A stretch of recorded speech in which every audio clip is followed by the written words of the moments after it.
Revolting People by Andy Hamilton and Jay Tarsis. With Jay Tarsis, Jan Ravens, James Fleet, Hugh Dennis, Penelope Knight, Tony Maudsley, Michael Fenton-Stevens, and Andy Hamilton.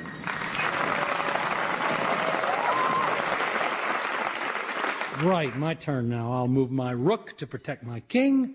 There, your move. And I'll move my... What's the horse he called? Knight. Here goes my knight. Hoppity hop. Over your vicar. Bishop. Over this bosh and one to the left there. Your move. I can't. That's checkmate. That's what, mate? Checkmate, one word. Oh, is that good? You've won in 5 moves. Are you sure you never played this game before? Oh, it's just the luck of a beginner, I suppose. Funny, really, because it was probably my inexperience that encouraged you to wager that florin. Hey, Samuel. Still, it's only money, as they say. Yeah, and who's the they in that sentence? The National Society of Penniless Idiots, of which I will soon be a prominent member? Well, if I was you, I'd accept your wife's offer to buy this alien shop. Well, first, you're not me, and second, she ceased to be my wife the day she left me for a woman and became a lady lover. You know, somebody really ought to come up with a word for that. Yeah. And third, if I was stupid enough to take her offer, it would mean letting her get back into the lives of my family.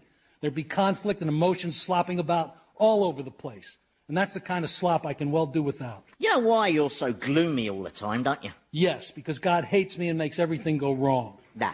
It's because of what humour you are. Humor? That's right. See, our character is made of our humour, which is decided according to which element we're composed of and which is our dominant organ. Yeah, well, I think we all know which is your dominant organ. In fact, it's virtually your only organ. You are obviously made of earth, which means you're full of gall emanating from your spleen, which makes you melancholic, you see? I'm melancholic? Yep, hence having a face as long as the Great Wall of China. Yeah. And what humour are you? Sanguine. I'm lusty, good-natured, full of blood, and my ruling element is air. Yeah, well, I think some of your ruling element just escaped. Oh, yeah. Sorry about that. The old bowel's a bit capricious today, you know. I've never credited this humor's nonsense. We might just as well believe our characters are decided by the date on which we're born. Ah, nah. I mean, only an imbecile could ever believe something like that. Now, do you fancy another game of chess? It's chess, McGurk. Oh, right. Stop your dissembling, you shameless trickster. All right. Well, where's young Joshua? Perhaps he'd like a game. Oh, he's outside getting the horse into the stable. Oh, it sounds like he's having a bit of trouble. Yeah, well, the horse doesn't like being carried. Oh. Dinner in 10 minutes. If you're not there on time, I'll feed it to the crows. Mary, your tone is a little sharp. Good. I know why you're so fierce. Do you, dog face? Yeah, it's because your element is fire. So your body has an excess of bile produced by your liver, all of which makes you choleric. That's the reason you're so tense. Really? That and the captain refusing to slip you one. Would you like to lose your remaining eye, Sergeant? Because I'd be happy to scoop it out with this ladle, you putrid piece of poxy English scum slime. Got a lovely turn of phrase, hasn't she, sir? And for your information, I don't give a fig about that stiff-necked milksop Brimshaw. He and I are not suited. He wants to be a slave to stale convention, whereas I crave passion and excitement. He believes a couple should not experience union before marriage, whereas I believe we should seize ecstasy when we can. Well, Brimshaw's only behaving with common decency, Mary. He's thinking of your reputation. Don't be so hard on him. I'm not being hard. I just... Hey, one and all. Oh, shut your mealy mouth. Oh, you and your typical cheeky banter. So you have company, Captain. Yes, allow me to present to you an old friend of mine, Captain Percy Dashmount. Percy and I were at Eton together. He's just arrived on a tour of duty, so I'm showing him around. Percy, this is Samuel Oliphant. Hello, Captain. Pleased to meet you, and who is this extraordinary vision of beauty? My name is Mary. Allow me to kiss your lily-white hand. I must warn you, sir, that I am not susceptible to smooth words, so flattery does not make me go weak at the knees. Really? And pray, what does make you go weak at the knees? I've yet to find out, sir. Is that so? And over here, this is Sergeant McGurk, my right-hand man. Though, technically, he doesn't have a right hand, or a right anything. I knew your father, sir. I fought ahead of him in many battles. I think you mean you fought alongside him. Oh, no, sir, he was a general. Is he being insolent? I'm never sure. Perhaps now the formalities are over, you should let go of Mary's hand. I'm home, Father. Oh, my goodness, it's a giant. Ah, this is Joshua. Joshua, meet Percy Dashmount. He's a cavalry officer. The cavalry. Well, that's as exciting can be. Charging at the enemy astride a galloping horse. I'd like to do that one day. But you can't ride, son. At least not till somebody breeds a 12-ton horse. What's it like, Captain, charging into battle? Oh, it's amazing. You feel so alive. Your heart leaps with exhilaration. Your brain pounds with excitement as you hurtle towards the enemy with the power of your steed gripped between your thighs. Actually, I really think you can let go of Mary's hand now. Are you allowed to carry your horse in the cavalry? No, I don't think that's permitted, is it, Percy? Percy? I wonder, Mary, if you'd care to accompany me riding on Saturday. Oh, sadly, our horse is old and broken-backed. Well, I didn't mean to do it. Not to worry, madam. I'm sure I could provide you with a mount. Captain Grimshaw, you could accompany them riding as well, couldn't you? Afraid not. I've put Saturday aside to polish my buttons. Oh, good idea. Your buttons have been looking very dull lately. How is your father, the General, sir? Is he dead yet? Oh, yes. He passed away some years back. But he lives on in the statues. General Dashmount was perhaps our greatest ever military strategist. Yeah, indeed. It was he who came up with the British Army's cunning tactic of marching its soldiers slowly towards the enemy in a nice straight line wearing bright red uniforms. I trust you're not criticising army policy, Sergeant. Oh, of course not, sir. No, I just wonder whether, for a change, we couldn't sometimes fire at the enemy from behind the safety of trees. That would be cheating, Sergeant. And most un-English. The honourable way to wage a war is to fight fair in straight lines and not to make too much fuss when you're shot. Oh, yes, sir. Silly me. Sorry, sir. Well, Mary, shall I call for you on Saturday? And we shall ride with the sun on our face and the wind in our hair. I'm sure Mary really would like our hand back now. Percy, isn't that right, Mary? There's no hurry.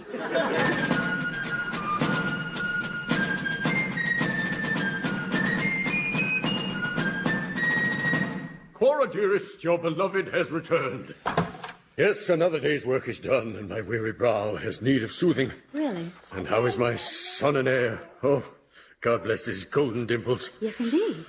So tell me, how was your work today, husband? Oh, most arduous and taxing, Cora. The world of weights and measures is red in tooth and claw. A man has to live off his wits, like bold Hercules fighting the venomous many-headed Hydra. Yes, now remind me, which trial was that? Was that the one where Hercules told his wife he was off to kill the Hydra, but actually just hid in a tree all day and then went home and lied like a snake? I'm not sure I follow you, Cora. I was in town with baby Ezekiel today, and it was lunchtime, so I thought we'd surprise you at your office. Only you weren't in your office. You haven't been in your office for weeks, not since you were fired. Well, Cora, I had hoped... Why have you been perpetrating this sham? Why couldn't you just tell me? Tell you what, that I've been cast aside, set adrift, that I'm a shadow of my former self, that Ezekiel Spriggs is but half a man. Oh, Ezekiel, your manliness is not diminished by losing your employment. Well, you've never had a very high opinion of my manliness to begin with, have you? What does that mean? Oh, you know very well. You do not desire me physically, Cora. So you fend me off with your excuses, prevarications, and superstitions. Last week you informed me that it's bad luck for couples to make love on any day of the week that has the letter D in it. Oh, that's well, let's face facts. You'll be better off without me. We're not man and wife, not in the conjugal sense. Well, no. That's because we transcend the physical side. Do we? Yes, of course. Our relationship is spiritual and ethereal, which makes it sublime and far more meaningful than a mere physical attraction. Oh. Oh, good. What reason did your employers give for dismissing you? They gave 23 reasons, including what they called my excessive verbal pomposity. Ha! The very notion renders purple hyperbole redundant. And indeed, it was while I was elucidating on the difference between eloquence and verbose persiflage that I suddenly found myself face down in the mud.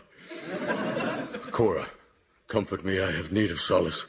Well, Ezekiel, things will turn out just fine. You're a decent enough man with good posture and nice table manners. And fate will be kind to you in time, probably. And perhaps to go with those tender words, an affectionate kiss. Does this month have an R in it?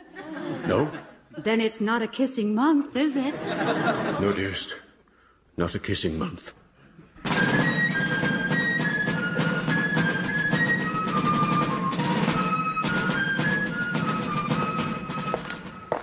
There's really no need to escort me back to barracks, Walter. Nonsense, Percy. Just being civil. How long do you think you'll be stationed here? That depends on whether war comes. Oh, things have been a lot calmer since Lord North became Prime Minister. Yes, don't trust the fellow. Keeps making concessions to these upstart colonists. But as we both know, there's nothing like a massacre to stop impertinence. The big rumour back in London is that Benjamin Franklin has perfected a way of calling up lightning at will and then firing it at our soldiers. So, we have to land our blow first, what? Percy, can we stop for a second? It's just, well, what are your intentions towards Mary Oliphant? Intentions? Yes. Well, my intentions are the same as with any young lady. I shall take her riding, then I shall tell her I love her with every fibre of my being, and then I shall ruin her. Ruin her? Yes, probably against a tree. You mean you intend to have your wicked way with her? Well, several wicked ways. And then abandon her bereft and heartbroken. Then I shall brag about my conquest in the local taverns. You'll brag about it? No, but of course. It's all part of the ruining. Don't you know that? Call yourself an aristocrat. But Mary is a young woman of good character and reputation. Not after Saturday, she isn't. She's just one more notch on my silver cane. Well, sir, you should be confounded. Mary will not succumb to your advances. What? After a few hours galloping when the blood is up, there'll be fire in that girl's loins. She has unfulfilled yearnings, if I'm not mistaken. Besides, any woman will submit, if you nibble her in the right places. Do you know what you are, sir? A scoundrel. Yes, I know. As last month, I was voted Cad of the Year by Bounders Gazette. I've ruined all the girls of quality in Dorset, and I've made a start on Wiltshire. Next stop, Hampshire. But, God damn it, sir. Miss Oliphant happens to be spoken for. Then that would make the ruining all the more enjoyable, what? Why are you turning crimson, Grimshaw?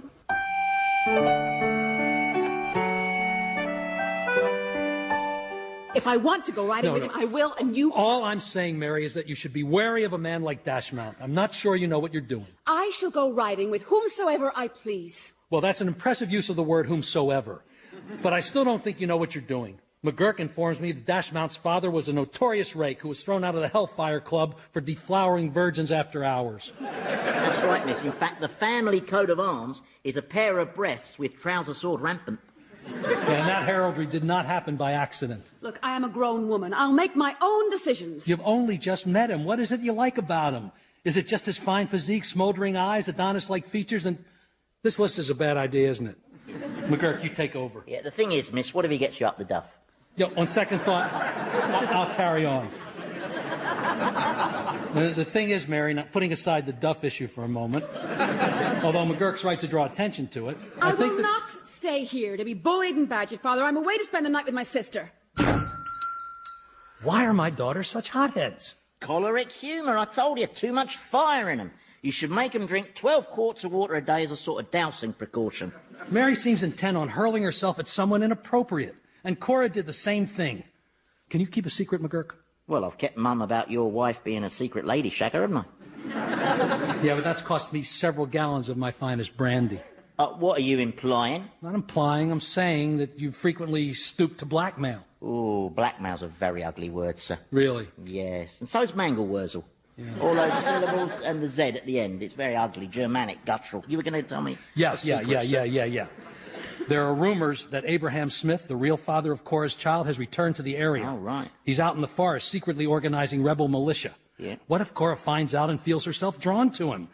And why am I telling you this? Now, there's no point in worrying, sir, and you certainly shouldn't worry about the chances of both your daughters getting impregnated after flings with unsuitable, reckless men, you know. Yeah, you're right. What are the odds against that? About evens. Based on form and bloodline, yeah. Well, thank you for reassuring me, Sergeant. Pleasure, yeah. Grimshaw, are you all right? I found him in the yard sitting with his head between his knees. Look how pale he is. I haven't seen anyone that white since the time you dared me to hold Ezekiel over that waterfall by his ankles. Permission to pull you up a chair, sir? Permission granted. Well, what's wrong, Captain? I've been protecting Mary's honour. Dashmount said that... Well, I won't go into details, but stern words were spoken, fingers were jabbed, and before I knew it, I'd challenged him to a duel tomorrow morning. A duel? Wow! Can you buy tickets? That sounds exciting. I don't think it'll be that exciting. It might be a little one-sided. In the heat of my anger, I forgot the fact that Percy is considered the finest shot in the British Army. Permission to pour you a shot of brandy, sir. Thank you. Yeah, I'm feeling a little dazed. Permission to pour myself a brandy, sir. Yes. Surely you can just withdraw? Sadly not. There were witnesses, fellow officers, who saw me slap Dashmount in the face with my glove. Well, that's easily explained. You were removing your glove and it accidentally flipped into his face. That happens most of the time. No, I'm afraid my honour as an officer and a gentleman compels me to go through with it. Permission to say that's bollocks, sir. I don't expect you to understand, McGurk, you being a vulgar peasant of low birth. But to people of my class, such things matter a great deal. I'll never understand the obsession you British have with class. People are people. That's dangerous talk, Samuel. America will have no truck with class, you mark my words. We'll create a fair democratic system of government for the people, by the people, where all men are born equal, and no individual possesses any property or wealth, because everything is owned and controlled by the state. And the state pays all the people a uniform wage, and there are no bosses or rich people, just one huge collective commune. That will be the American way. You think so? Oh, yes, I know my people. Well, if you'll excuse me, gentlemen, I must go and write letters to my family and... This duel is madness, Grimshaw. The last thing Mary would want is for you to... Please, Mary must know nothing of this. I don't want her getting distressed. Yeah, that can wait till your funeral. Oh, come. No need to be quite so defeatist. I mean, yes, Dashmount has killed his opponent in all 26 of his duels so far. But, statistically, his lucky streak has got to come to an end sometime. Isn't that right, Sergeant? No. No? No, sir. Death is staring you in the face, sticking out its tongue and going... Well, I'm not scared. Well, I am. I don't want him to do that tongue thing again. Oh, this foolhardiness isn't you, Captain. You're acting in defiance of your humour. And what, pray, is my humour? Well, obviously you're phlegmatic, aren't you? You're dull, sluggish, and largely made of water, which will come pouring out of you when you're riddled with bullets. Well, clearly I'm a little less dull than people imagined. Now, if you'll excuse me, I must go and put my affairs in order. Oh, duels should be outlawed. They're a senseless waste of life. I know. I can't wait. You're not watching it. I don't want you to witness such carnage. But it'll be glamorous, romantic carnage. Oh, please, Father. No. N-O spells no. Oh, all right. There's no need to bedazzle me with spelling. Go settle the horse for the night, son. Oh, all right. And I said settle, son. That doesn't include wrestling. Well, how about tickling? All right, just for 5 minutes. Past his bedtime. Thank you, Father. Oh, what's to be done about that fool Grimshaw? He signed his own death warrant. Leave it with me. I don't like it when you say that. It means you're about to do something criminal. Trust me. So does that. I'll find a solution. Please, McGurk, promise me it won't involve violence. Sam, I swear on my mother's grave.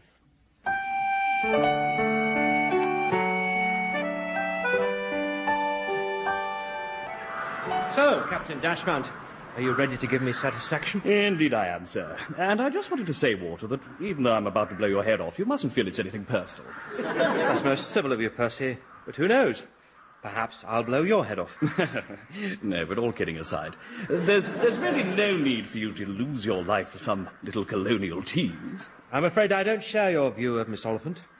Now, let the duel commence. Ah, yes, a small problem. I don't know what's happened to my second, Captain Marchbanks. He's obviously been detained. Yes, my second, Sergeant McGurk, has also failed to materialise. Ditto the man who was to act as umpire, Lieutenant Darcy. Who will do the counting? I will. Oh, Joshua, well, what are you doing skulking in the bushes? I'm here for the carnage. Does your father know you're here? Yes. You're lying. Damn it. What gave me away? Look, the boy can umpire. He can count as we step. Wow. Thanks, mister. How high do I have to count? To 20. Oh, 20's more than 5, right? Yes, it's 5 and then another 15. 15? Hey, you can't fool me. 15's not a real number. It's just something they put in stories.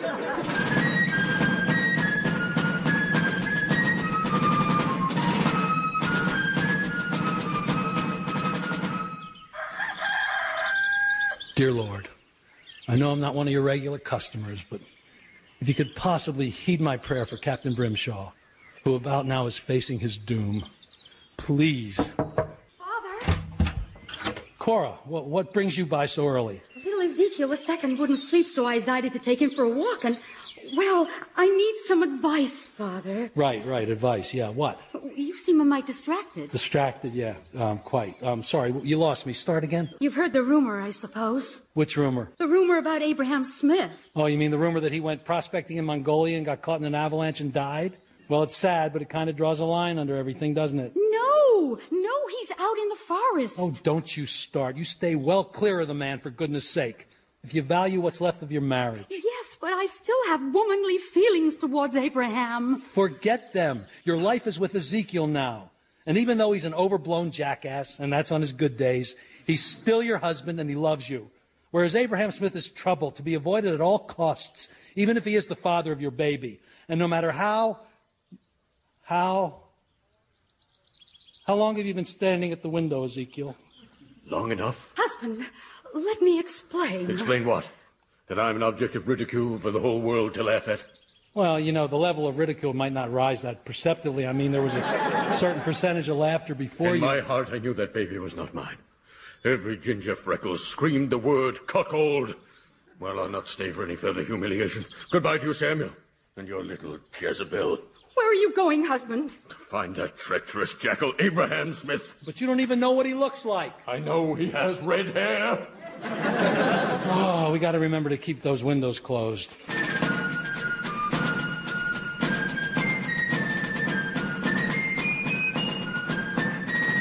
And then I started the duel, and I started pacing out the steps, and then he Could drew you it. keep your voice down, son? You'll wake the baby. Why you minding little Ezekiel, Father? Because his mother's out looking for big Ezekiel. Why? Well, that's a long story, son, involving much human misery and a lot of it mine. So let's dwell instead on the happy outcome of the captain's duel.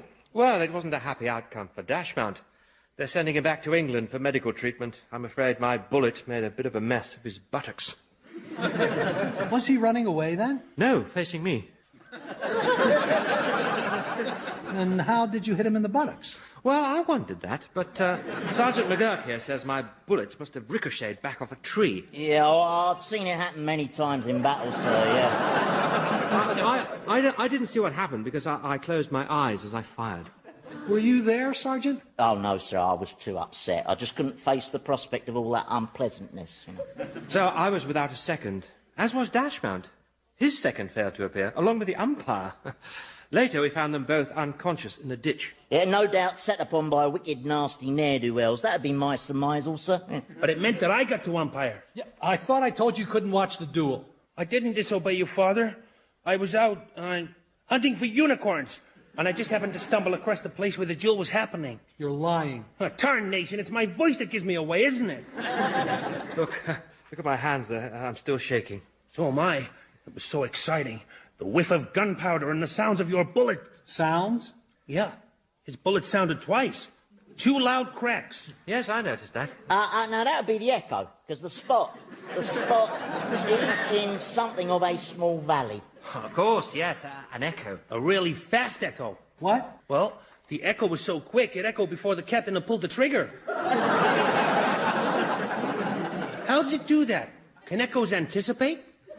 Yeah, well, you see, sound has many mysterious properties which science has yet to fathom, including the phenomenon known as pre-explosionary reverberation. Yeah. Walter, my darling, I heard what happened to you, all right? You're not wounded, are you? No, I'm fine, Mary. A bit shaken, that's all. Oh, let me clutch you to my quivering bosom, you dear, sweet man. To think you risked your very life just for little old me. Oh, you shouldn't have done that, you bold, passionate, impulsive volcano. Volcano? Oh, yes. You look pale, dearest. I think you better come upstairs and lie down while I loosen your clothing. I'll help you. That won't be necessary. Thank you. I'm perfectly all right, Mary. I don't need ministering to. Oh, yes, you do. You need a good ministering to. Now come upstairs. Mary, the captain's fine. He doesn't need taking upstairs. He's going upstairs. Oh, look, she's got froth in her mouth. I think you'd better comply with Mary's wishes, Captain, for all our safety. Very well. I had to defend your honor, Mary. He planned to take advantage of you. I would never have let him. You know that. He said you had secret longings, and that if you nibbled a woman in certain places, Then she succumbs to passion. The man was a scoundrel. Did he mention which places? Joshua, will you excuse us, please? I need a quiet word with McGurk here. Oh, very well. I'll go into the woods and track some dragons. Aha! What? I was lying and you never spotted it.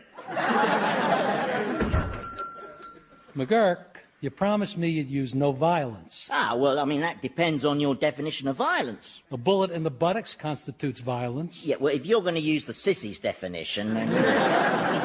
What if Dashmount figures out you shot him? He won't. I was hiding behind a tree. See, I said that tactic would work, didn't I, eh? Yeah. Besides, like all pretty boys, he's thick.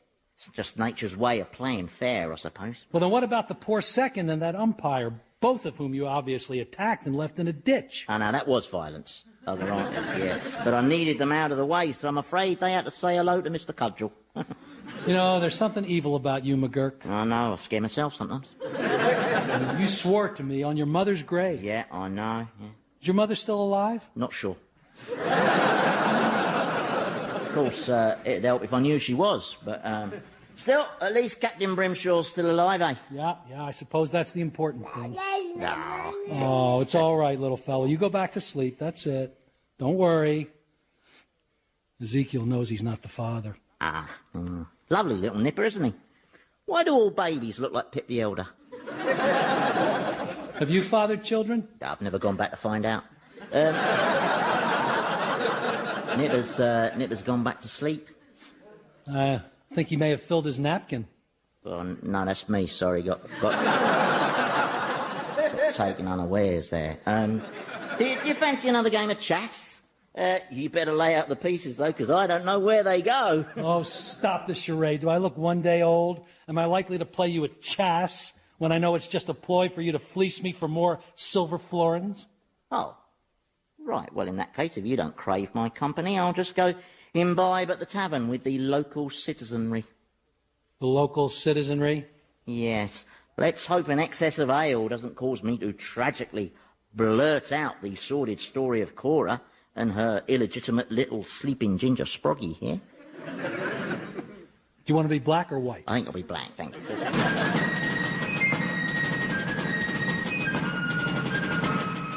Revolting People featured Jay Tarsis as Samuel, Andy Hamilton as Sergeant McGurk, Jan Ravens as Mary, and James Fleet as Captain Brimshaw. Ezekiel was played by Hugh Dennis, Cora by Penelope Nice, Joshua by Tony Maudsley, and Dashmount by Michael Fenton Stevens. Revolting People was written by Jay Tarsis and Andy Hamilton, and produced by Paul Mayhew Archer.